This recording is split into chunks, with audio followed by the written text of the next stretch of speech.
Shall we listen? சொத்தை மாவீரன் அலெக்சாண்டரும் யானை ஒருவரும் சந்தித்துக் கொண்டனர்.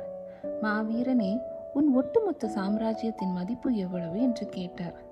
அதற்கு அவர், தெரியவில்லையே, இன்னும் நான் மதிப்பு போட்டு பார்க்கவில்லை, உங்களுக்கு தெரியுமா என்றார். ஞானி சொன்னார், தெரியும், உங்கள் சாம்ராஜ்யத்தின் மதிப்பு வெறும் 20 பைசாதானே என்று.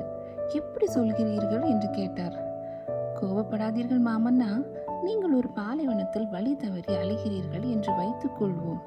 கடுமையான தாகத்தால் செத்துக் கொண்டிருக்கிறீர்கள். அங்கு நான் ஒரு ஒட்டகத்தில் வருகிறேன். நீங்கள் தண்ணீர் கேட்டு நிற்கிறீர்கள். உங்கள் சாம்ராஜ்யத்தின் பாதி தந்தால் ஒரு குவளை தருகிறேன் என்கிறேன். நீங்கள் என்ன செய்வீர்கள்? யோசித்து சொன்னார் அலெக்சாண்டர், அந்த சூழலில் கேட்டதை கொடுத்துவிட்டு ஒரு குவளை தண்ணீரை வாங்கி குடிப்பேன் என்று. ஞானி முடித்தார், ஒரு குவளை தண்ணீரின் மதிப்பு 10 காசுதான்.